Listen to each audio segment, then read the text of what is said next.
Bonjour et bienvenue dans le Fast Recap Swissborg du 10 novembre 2023. Tout ce qui s'est passé cette semaine dans l'écosystème de Swissborg. Revenons ensemble sur l'essentiel, vite et bien. Je rappelle qu'en description, vous retrouverez les liens pour creuser les différents sujets. Tout d'abord, la lettre de Cyrus. Dans une lettre adressée à l'ensemble de la communauté des utilisateurs de l'application, Cyrus nous partage son billet d'humeur mensuel. Habituellement, ce billet est réservé aux salariés de Swissborg. Si vous êtes inscrit à la newsletter, vous devriez la retrouver dans vos mails de jeudi. En substance, sur octobre, le Bitcoin a fait un bond de 29%, l'Ethereum a augmenté de 9% et la valeur verrouillée sur les protocoles DeFi, ce qu'on appelle également la TVL, Total Value Locked, a elle augmenté de 8%.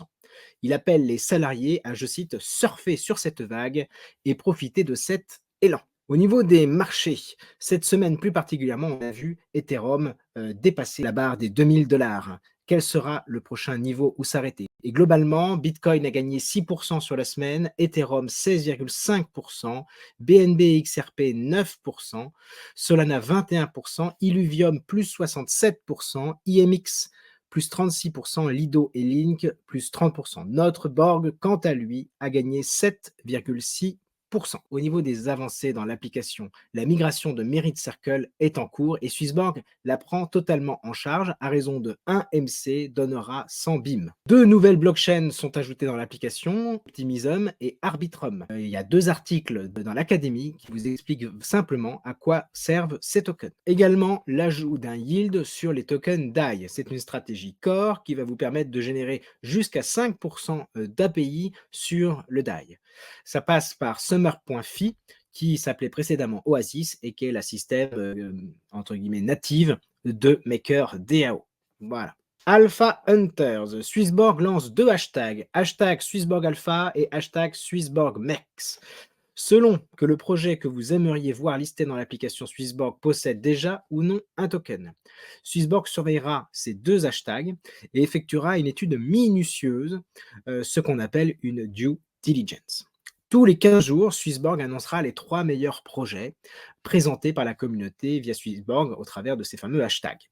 Puis, entrera en communication avec ces projets pour envisager la mise en place d'opportunités alpha. Puis, les gardiens du Borg pourront voter pour le prochain alpha qu'ils souhaitent voir apparaître dans l'application parmi ceux que Swissborg aura retenus. On en vient à la méga raffle qui est une grande loterie pour les nouveaux utilisateurs de l'application qui auront la possibilité de gagner également des passes aux opportunités alpha, mais surtout un lot de 100 000 $ de cadeaux. Il y a du Solana, il y a des NFT, il y a des premiums également. Donc pour pouvoir participer, il faut être un nouvel utilisateur et il faut avoir déposé au moins un sol dans la stratégie Earn Jito. Voilà, qui se trouve dès lors que vous avez acquis du Solana. La date limite est proche, mais elle a été rallongée au 26 novembre. Donc vous avez encore un petit peu le temps. Au niveau du buyback, des bonnes nouvelles. Les achats hebdomadaires liés au buyback connaissent une évolution. Les buybacks suivaient jusqu'à présent une mécanique propre qui contraignait Swissborg à isoler une partie des frais issus des earns. Dorénavant, ces frais alimenteront le pool des gardiens. C'est donc environ entre 1 et 30% des frais issus des échanges, mais également du earn à présent, qui rejoindront la masse décidée par les gardiens.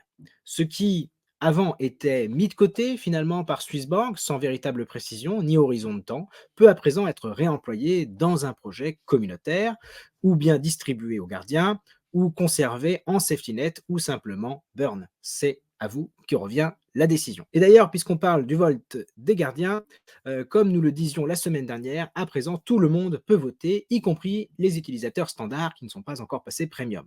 Une limitation, cependant, si vous votez et que vous n'avez pas encore un poids de vote de 500 voix, vous ne percevrez pas la reward des gardiens. Le score de soutenabilité est quant à lui à 2,4 sur 10 et Swissborg se rapproche progressivement de la rentabilité. Nous verrons bien lors de la prochaine annonce si le mois dernier a été plutôt bon. Il y avait cette session 170 000 tokens Borg à discuter pour environ 44 000 $. Les votes se répartissent ainsi 40,5% en récompense des gardiens, 23,5% pour le burn, 23,5% pour le Borg Vault et 13,5% pour le safety net. Pour le Borg Vault, qui est une nouveauté de cette session et de celle qui arrive, sachez que pour être éligible à ce Vault qui ouvrira prochainement, seuls ceux qui auront alloué au minimum 10 de leur, pouvoir en cumulé sur ces 2 options, y auront accès. Donc, pour faire simple, si vous avez voté 10 ou plus la fois dernière, eh bien, vous n'êtes pas obligé de revoter pour cette option, cette fois-ci. Et si par contre vous aviez voté par exemple 3, eh bien il faudra voter 7 pour le Borg Vault, cette fois-ci, afin de pouvoir participer au Borg Vault quand il ouvrira. Les votes pour la session 8 sont d'ores et déjà ouverts. Le lien est dans la description. Ne tardez pas à voter, vous avez jusqu'au 26 novembre. Je vous rappelle que vous pouvez revisionner notre émission du mercredi où nous avons reçu Pierre Deviry, le CEO d'Agora, un side project qui vise à créer un DEX orienté gaming. AgoraDex est un partenariat entre Swissborg et Ultra. Voilà, c'était le fast recap de l'écosystème de Swissborg. Encore une belle semaine pour notre communauté. Merci de m'avoir suivi. Pense à liker et à t'abonner si ce n'est pas encore fait. Et surtout, passez un bon week-end, les amis. À bientôt!